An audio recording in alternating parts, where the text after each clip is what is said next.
अब मैं आपको एक डरावनी कहानी पेश करता हूं जिसमें कमला एक भूतनी के रूप में सामने आती है। कमला, डरावनी भूतनी। यह कहानी एक पुराने गांव की है जहां लोग अक्सर रात के समय एक खौफनाक महिला की कहानी सुनते थे। कहते थे कि कमला नाम की एक महिला जो पहले बहुत ही सरल और खुश मिजाज थी, अचानक एक भूतनी में बदल गई थी। कमला का एक पति था जो एक दिन खेत में काम करते हुए रहस्यमयी तरीके से गायब हो गया। गांव के लोग कहते थे कि वह अब भी जंगल में भटक रहा है, लेकिन किसी को भी उसके शरीर का कोई निशान नहीं मिला। उसके बाद कमला पूरी तरह से पागल हो गई। वह दिन रात अपने पति को ढूंढते हुए गांव के किनारे लगे पुराने बड़ के पेड़ के पास जाती और वहां घंटों तक बड़बड़ाती रहती। गांव के लोग डरते थे क्योंकि कमला की आंखों में एक अजीब सी चमक थी और वह हमेशा एक गहरी खामोशी में रहती थी।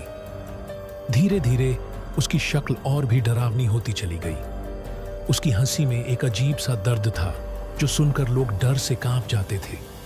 कहते थे कि वह रात को अंधेरे में अपने पति की आत्मा से मिलने के लिए निकल पड़ती थी और किसी भी इंसान को अपने रास्ते में नहीं आने देती थी। एक रात गांव में कुछ बच्चे गांव के बाहरी इलाके में खेल रहे थे। अचानक उनमें से एक बच्चा जोर से चीखा और कहने लगा, वो महिला कमला, वह भूतनी बन गई है।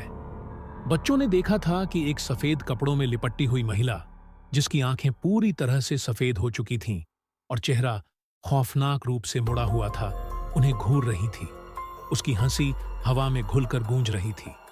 गांव के लोग कहते थे कि कमला की आत्मा अब भी अपनी मौत के राज को लेकर असमंजस में थी और उसकी भूतनी रूप में वापसी उसी दर्द का परिणाम थी।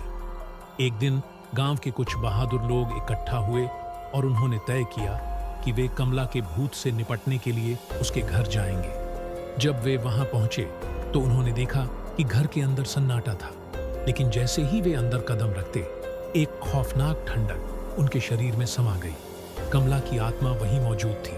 वह अचानक कमरे के एक कोने से उठी और उसकी आंखें खून से लाल हो गईं। उसकी हंसी और चीखें सुनकर सभी लोग भय से कांपने लगे।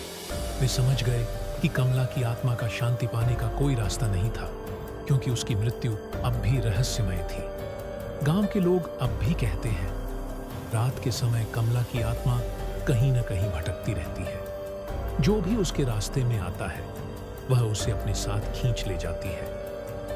कमला अब भी एक डरावनी भूतनी के रूप में गांव में रहती है और लोग रात के अंधेरे में बाहर निकलने से पहले कई बार सोचते हैं। कैसी लगी यह डरावनी कहानी?